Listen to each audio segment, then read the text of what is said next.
I really think that relationships should flow sort of like a river. You know, a river is just moving along. It's going, it's easy. There might be a log in it. There might be some rapids. There might be like a dam. Because relationships have their challenges, even healthy ones. There are hiccups in the road. Life happens.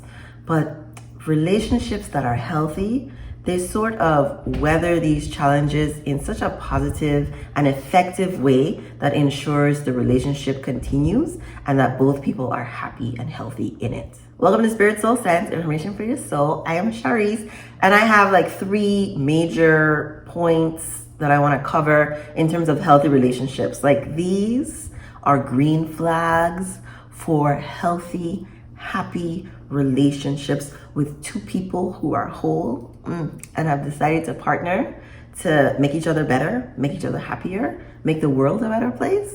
So it's respect, it's kindness and consideration, and it's openness and honesty. So you're looking for someone in a relationship, whether you're starting a new relationship or you've been in one for 10 plus, 30 plus years. These things are going to apply. I think the only difference is that in the beginning stages of relationships, you know, there's all these emotions, hormones are going, you're falling in love, all that stuff. I think the getting to know each other part should be effortless. I think it should be easy. I really feel like one of my favorite words while dating has been lovely. Like, the getting to know you part, the first 3 months of knowing a brand new person should feel so good. Like, it should just sit with you that this feels good. This person's energy feels so good in your life. So you're looking for someone who respects your time, respects your space, respects your boundaries. This person is going to let you know that it is perfectly okay for you to have the standards that you have for yourself. So like in my case, one of the things, I have a child and he's 13. Oh my God. I can't get over that. Oh my God. Someone who understands my boundaries when it comes to my son is that no one is meeting my son until we've been dating for like a year.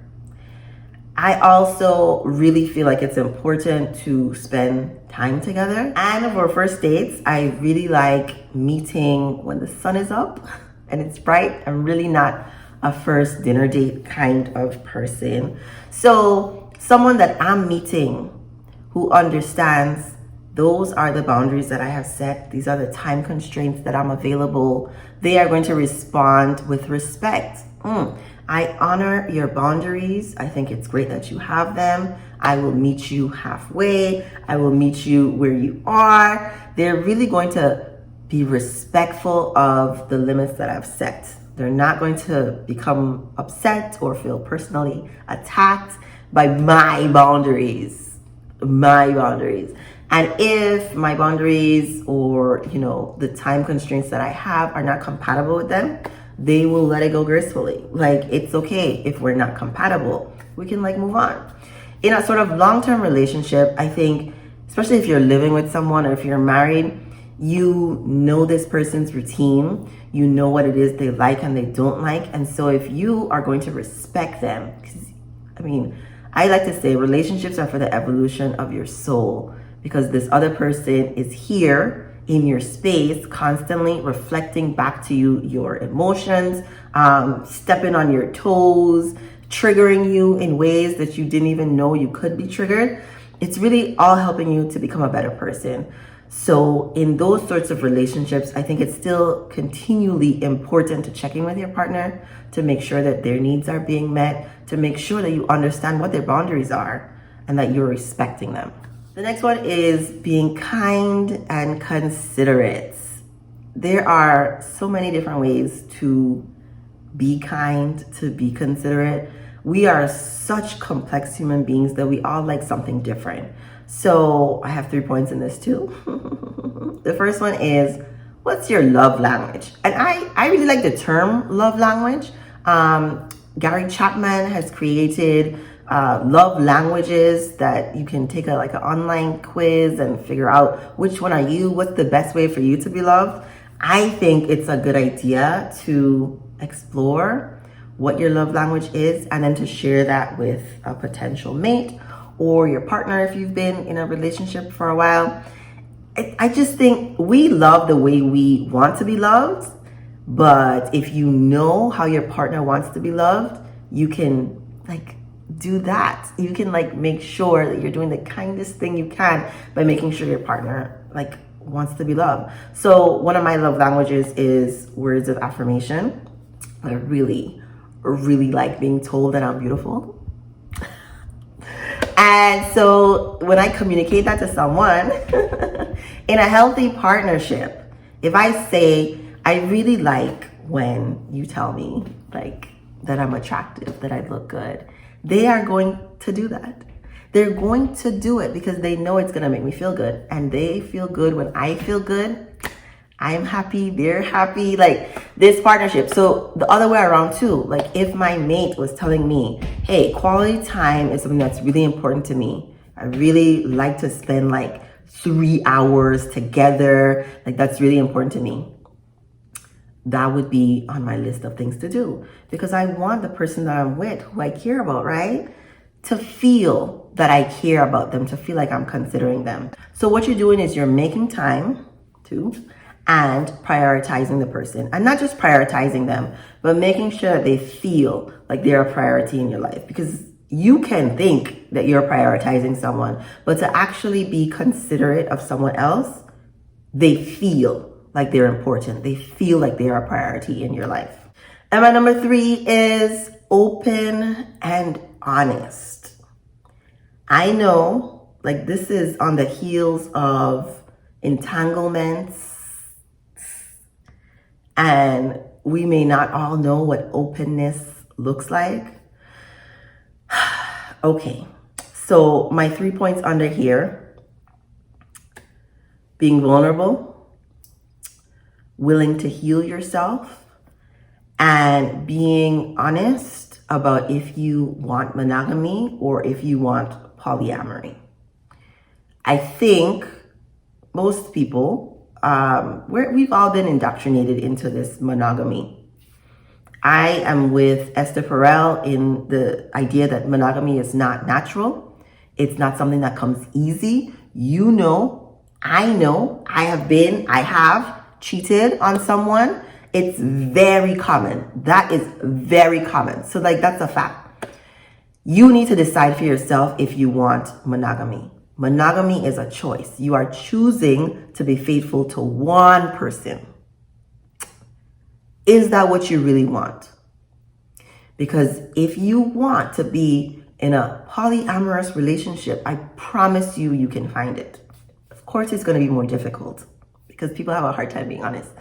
But I promise you, whatever it is that you want, if you are being honest, if you're being open, if you're being kind, if you're being respectful, you can definitely find it. Definitely find it.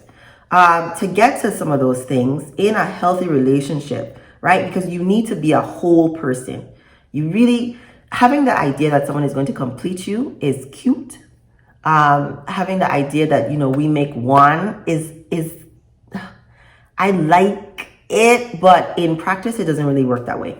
If you have a hole that you have not filled with, on my channel, it would be God, spirituality, a higher purpose, your passion. If you have not filled that, you are going to be looking for relationships to fill you in a way that is not sustainable. It doesn't last, because what you're really looking for is bigger and greater than any relationship can give you. So what you need to do is heal yourself. We all have, I use the word trauma a lot, right? We all have a thing. Often in childhood, something has happened to us that maybe other people don't know about. And when you come like open to being healed, doing your self-healing, when you're vulnerable in relationships, that's part of healing, and some healing can occur that you weren't even aware of. I think it's very difficult to be in a healthy relationship if you are not vulnerable with your partner. What that means, because I went on a few dates with a guy, he might be watching this video, who I've been describing as emotionally unavailable. And emotionally unavailable is like another way of saying this person is not being vulnerable. Like they're not letting people inside. They're not being open to the point where you can get to know them on a deeper level. If you only have surface relationships, it's going to be very hard to have a healthy relationship. So what you want to do is get good with the feelings.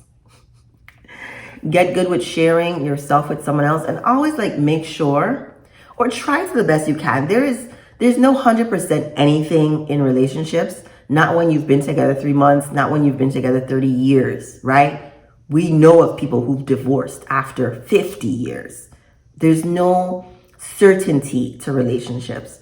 So healthy relationships, people are always thinking about the other person. They're always sharing something. They're interested. They're friends. They like each other. So it's going to be very important for you to remain open, remain vulnerable. Relationships are like really, really beautiful things. And I think once you're in a healthy relationship, like if you've been like me, I was in an unhealthy relationship. But once you have these really, really positive interactions with other people, once you acknowledge what your standards are, what your boundaries are, and you respect yourself to the point where you won't let anyone in your space disrespect you, I'm telling you, relationships end up being like a catalyst for something even bigger, even greater than you could have imagined. And I think we see that a lot in like power couples who have been able to help thousands, millions of people because of their union. They probably wouldn't have been able to do that each on their own, but together they've come to like elevate the consciousness and the energy level of the earth in like goals. Goals. So let me know what you think in the comments. I know there's like so many different ways to know and feel a healthy relationship. I am also going to be doing a few videos on different types of relationships, because I think friendships, what does a healthy friendship look like? Family, because some people have like really difficult relationships with family, and it's important to know like what healthy looks like, what it feels like. It feels like joy most of the time. Thank you for watching.